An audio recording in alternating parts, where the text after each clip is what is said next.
we are back. Ain't no we, I am back with another tutorial.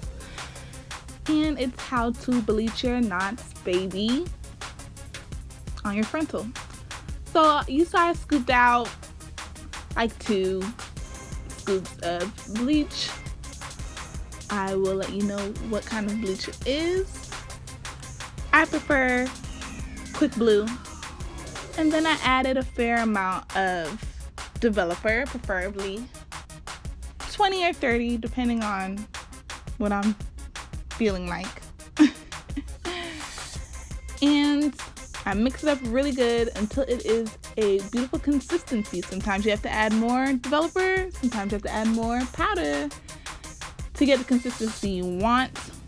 If it's too thin, add more powder. If it's too thick, add a little bit more developer, but don't get heavy-handed with it. Now I am preparing the frontal itself, making sure all the hairs are out of the way.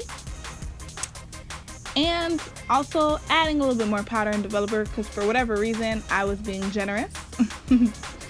Mixing it up very nicely, so as you can see, it should look like that.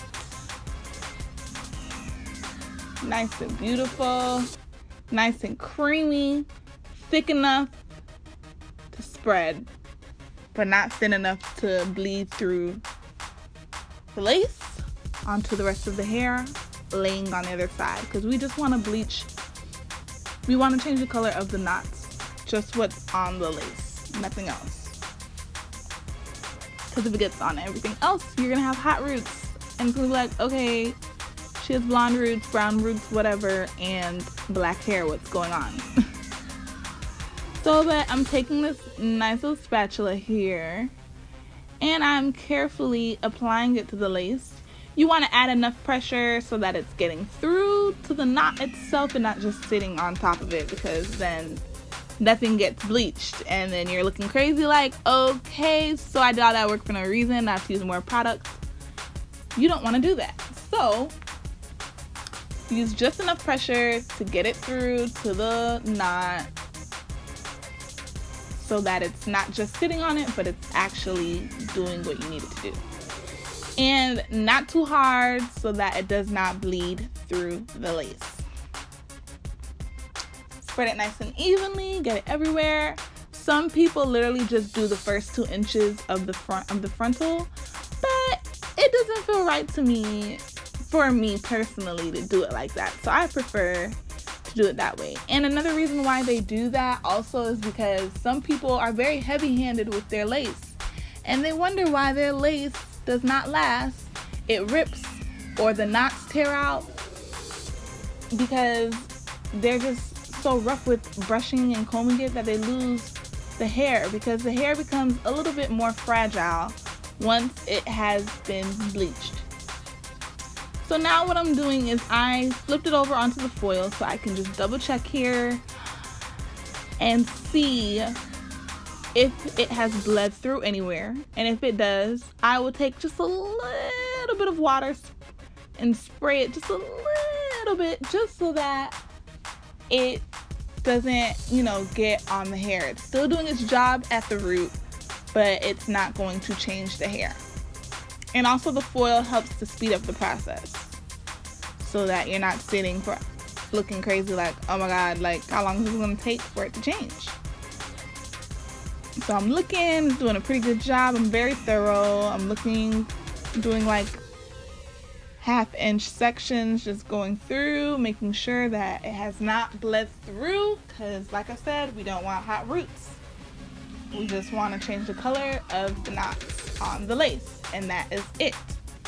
Make sure it's laying flat. Make sure it's not bumpy. Hey friend! She want to be in a video, what's up? But yeah, just finishing checking through and making sure nothing's bled through. And found a spot, rub it out a little bit, found a good spot. I must have been a little heavy-handed there with the spatula, but it's okay, everything's fixable as long as you don't, if I didn't check it, I would have definitely had blonde root right in that little section there. But That's why we cross-check. So now it is perfect, and I rubbed out any excess bleach in areas where it might have come through on. And you can use a towel to blot it out also. But now it is perfect, and I no longer have to sit there and babysit it. So once you're done cross-checking it and you're satisfied like I am here, I'm also getting the front, because you know the front, the little hairs, the baby hairs, sometimes they're laying a certain way and they get bleach on them. So I'm cleaning them up, combing them out of the way. And I like to comb it out of the way before I get started usually, so that you don't have these problems. And then I will let it sit, usually for about 20 to 30 minutes. Every frontal is not the same. So some frontals might take longer than others. I can't really say for sure exactly why. Maybe it's due to the lace or the hair, mostly the hair. And sometimes the lace. It just all depends. So after letting it sit, I start to wash it out as so. And I always wash out the bleach first fully before I go ahead and add some shampoo. And just always make sure you're wearing gloves when you're doing this process, because baby, that bleach get on your finger, you get a chemical burn, that pain is like no other. It just starts to burn. A chemical burn is no fun. And then it'll sit there and it'll be white for like the rest of the day. I can't recall having 2 days full with a chemical burn, but I'm pretty sure it stays there for the rest of the day. And once you wash it out good, it might like hurt a little bit, but after a while it stops hurting, but it's not fun. So wear gloves during the process. When you're washing it out, you really don't have to, because you're not going to be touching it for long. But if the bleach sits on your skin, it's going to be painful. So now I'm taking Shimmer Light shampoo, and they also have one, well, you guys probably can hear it, but Shimmer Light shampoo or any really purple shampoo that helps to take out the brassiness of hair. Helps to take out that orange look in the lace, because that is not the goal. No one's scalp is orange. We want to get all the brassiness out so that it looks like a natural scalp when you part your hair. Now, some people, this step is perfect for them. It matches their skin tone. And some people, when they are installing it, have to add makeup, tint the lace, whichever process you choose. But it's based on the stylist, or if you're doing it at home, whatever you do, whatever works for you is fine. But I usually do about 3 shampoos, because nothing's worse than product being left in the lace or on the hair. I'm just very thorough in that way, because I just wanted to make sure it's squeaky clean and all of the chemical is gone down the drain where it belongs. It's done its job, it needs to be out. Because if it sits in the hair, sits on the lace, it could damage it. I haven't had that problem, but I don't want to find out. So I make sure I'm very thorough with washing it out. Now I'm going to condition the hair, because after the shampoo gets on the hair, you know, dries it out a little bit. And we want it to be nice and moisturized when we install it, so it looks nice and beautiful. And now, after letting it sit for a while, just like 5 minutes or so, or even longer if you're trying to do all that, I don't know. Wash out the conditioner. And it should feel nice and soft and silky, whichever conditioner you feel like using. Whatever works for you. And I was preparing for a frontal sew-in. So, depending on the person, they may or may not want you to wash the hair. Not everyone washes their bundles anymore. I know back in the day everybody used to do it, but not everybody does it. Now if it smells when it comes, hell yeah, wash it, because I cannot sit and have hair on my head that smells a certain way that makes me feel gross. I don't know. I can't do it. So I definitely have to wash it. But she wanted her bundles washed, so I washed it before the install. Just a simple wash. I usually do 2 or 3 times, like I said, and wash the hair out real nice and good. Each bundle separately, and I like to open it up because when you leave it in the wrapping form that it comes in, the tracks don't get nothing really. It's just the inside part where the rubber band is.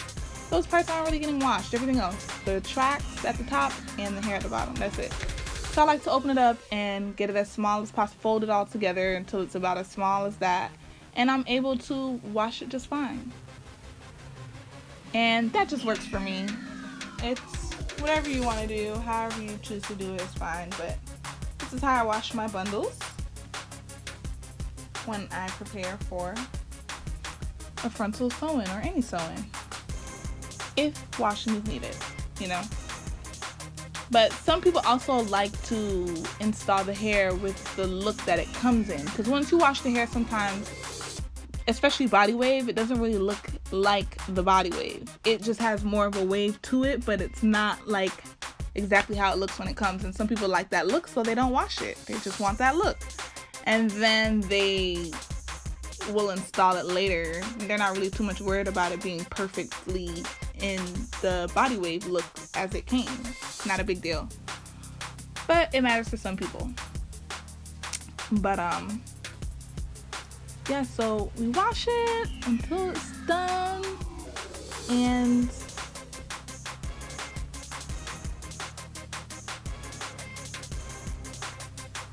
finish up, and then I will put it in the dryer once I'm done. And depending on you, like, if you don't have a dryer, you probably like hang it up and let it dry on its own, air dry. I don't have time for that at the salon. So we blot it dry real good with a towel, and then we sit it in the dryer and put a towel over it so that the heat doesn't escape, and it all just goes to the hair, and the hair dries within an hour. And if it's still a little damp, we just blow dry it after we've installed it and style per usual.